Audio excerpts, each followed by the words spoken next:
நீலகிரி மாவட்டத்தில் carrot, beetroot, உருளைக்கிழங்கு, முட்டைகோஸ் போன்ற காய்கறிகள் அதிகளவில் சாகுபடி செய்யப்படுகிறது. இங்கு அறுவடை செய்யப்படும் காய்கறிகள் கேரளா உட்பட வெளிமாநிலங்களுக்கும், கோவை, திருப்பூர் என தமிழகத்தின் பல்வேறு மாவட்டங்களுக்கும் விற்பனைக்காக அனுப்பி வைக்கப்படுகிறது. ஊட்டி மற்றும் சுற்றுப்புற பகுதிகளில் காய்கறிகளை அறுவடை செய்த பின்னர் விவசாயிகள் உதகை நகராட்சி மார்க்கெட்டில் உள்ள மண்டிகளுக்கு விற்பனைக்காக கொண்டு வருகின்றனர். அங்கு மொத்த வியாபாரிகள் ஏலம் எடுத்து வெளியிடங்களுக்கு சரக்கு வாகனங்களில் அனுப்பி வைக்கின்றனர். இந்நிலையில் ஈரான் மற்றும் அமெரிக்கா, இஸ்ரேல் போரின் தாக்கம் காரணமாக எரிவாயு சிலிண்டர்களுக்கு தட்டுப்பாடுகள் உள்ளதாக கூறப்படுகிறது. இதையொட்டி ஹோட்டல்களில் உணவு பட்டியல்கள் குறைக்கப்பட்டன. சில ஹோட்டல்கள் மூடப்பட்டன. இதனால் நீலகிரியில் விளையும் காய்கறிகளின் ஏற்றுமதி குறைந்துள்ளதாகவும், மேலும் காய்கறிகளின் விலையும் குறைந்து காணப்படுவதாகவும் விவசாயிகள், காய்கறி வியாபாரிகள் கவலை தெரிவித்து வருகின்றனர். எனவே சம்பந்தப்பட்டவர்கள் விவசாயிகள், வியாபாரிகள் நலனில் அக்கறை கொண்டு உரிய நடவடிக்கை எடுக்க கோரிக்கை வைத்துள்ளனர்.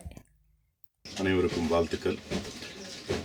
இந்த ஈரான் மற்றும் அமெரிக்கா, இஸ்ரேல் போர் நடக்கக்கூடிய இந்த சூழலில் பார்த்தீங்கன்னா, அந்த கச்சா எண்ணெய், எல்பிஜி கேஸ் இது சம்மந்தப்பட்ட விஷயங்கள் நம்மளுக்கு வெளிநாடுகளில் இருந்து அதிகமாக இறக்குமதி பண்ணிக்கிட்டு இருக்காங்க. இன்னைக்கு அந்த போர் நடந்துக்கிட்டு இருக்கிற அந்த காரணத்தினால இந்திய நாடு மிகவும் பாதிப்புக்குள்ளாக இருக்குது. என்ன காரணம்னு கேட்டிங்கன்னா, இந்த எல்பிஜி கேஸும் எரிவாயு தட்டுப்பாடு ஓரளவுக்கு அரசாங்கம் மெயின்டைன் பண்ணிட்டு இருக்காங்க. இருந்தாலும் கடைக்கோடியாக இருக்கக்கூடிய இந்த நீலகிரி மாவட்டத்தில் பார்த்தீங்கன்னா அதுக்கு மிகவும் தட்டுப்பாடாகவே இருக்குது. இதற்கு நீலகிரி மாவட்ட வணிகர் சங்கம் எவ்வளவோ பல முயற்சிகள் எடுத்து மாவட்ட நிர்வாகத்திடம் பேச்சுவார்த்தைக்கு அழைத்து அவர்களிடத்தில் பேச்சுவார்த்தை நடந்து இதுவரைக்கும் அது சரியாகல. என்ன காரணம்ன்றது தெரியல. அதே மாதிரி பார்த்தீங்கன்னா, இந்த சின்ன சின்ன கடைக்காரர்கள், அதாவது இந்த ஹோட்டல் நடத்துகிறவங்க, சின்ன சின்ன ஹோட்டல்ஸ் நடத்துகிறவங்க எல்லாம் பார்த்தீங்கன்னா இந்த கேஸ் கிடைக்கிறது இல்லை அவங்களுக்கு. அந்த கேஸ் ஒருத்தருக்கு ஒரு கேஸ்ன்ற மாதிரி, அதாவது மாசத்துக்கு ஒரு கேஸ்ன்ற மாதிரி தான் இப்போ கொடுத்துக்கிட்டு இருக்கிறாங்க.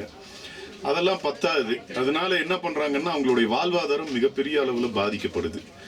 அந்த வாழ்வாதாரம் பாதிக்கப்படுறதுனால அவங்க அந்த கடையவே க்ளோஸ் பண்றக்கூடிய ஒரு சூழல் இப்போ நடந்துகிட்டு இருக்கு. இன்னைக்கெல்லாம் பார்த்தீங்கன்னா கிட்டத்தட்ட ஒரு நீலகிரி மாவட்டத்தை பொறுத்தளவுக்கு இந்த சின்ன சின்ன கடைகள்ல க்ளோஸே பண்ணிட்டாங்க. ஏன்னா கேஸ் இல்லாததுனால அவங்களுடைய கடையை நடத்த முடியாத ஒரு சூழல் இருக்கு. அதே மாதிரி பார்த்துக்கிட்டிங்கன்னா, கீழே பிளைன்ஸுகளில் அதிகமான கடைகள் க்ளோஸ் பண்ணிட்டாங்க. இதனால என்ன ஒரு பிரச்சனைன்னா, நம்மளுடைய மலை காய்கறிகள் அங்கே விற்க முடியாத ஒரு சூழல் ஏற்பட்டிருக்கு. இந்த நேரத்திலலாம் பார்த்தீங்கன்னா நல்ல விலைக்கு விற்கும்.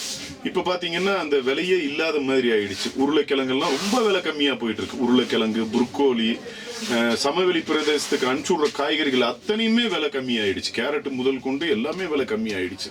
பட்டாணியெல்லாம் பார்த்தீங்கன்னா 40 ரூபா, 30 ரூபா இப்படி வித்துக்கிட்டு இருக்குது. இதை மாவட்ட நிர்வாகம் கொஞ்சம் முயற்சி எடுத்து இந்த கேஸ் தட்டுப்பாடு பிரச்சனை நீங்க வேண்டும். என்னன்னு கேட்டீங்கன்னா, இன்னொரு 4 நாளைக்கு லீவு, தொடர்ந்து அரசாங்க விடுமுறை இருக்கிற காரணத்தினால சுற்றுலா பயணிகள் அதிகமா இங்க வருவாங்க. அவங்க வர்ற அந்த நேரத்தில் பார்த்தீங்கன்னா கடைகள்லாம் மூடிட்டு இருந்தா மிகப்பெரிய அளவில் ஒரு பாதிப்பு இருக்கும். இதற்கு மாவட்ட நிர்வாகம் ஒரு முயற்சி எடுத்து வியாபாரிகளை அழைத்து அந்த கேஸ் தட்டுப்பாடு இல்லாமல் போக்கக்கூடிய ஒரு சூழல் உருவாக்க வேண்டும் என்று நீலகிரி மாவட்ட வணிகர் சங்கத்தின் சார்பில் கேட்டுக்கொள்கிறோம். நன்றி, வாழ்த்துக்கள்.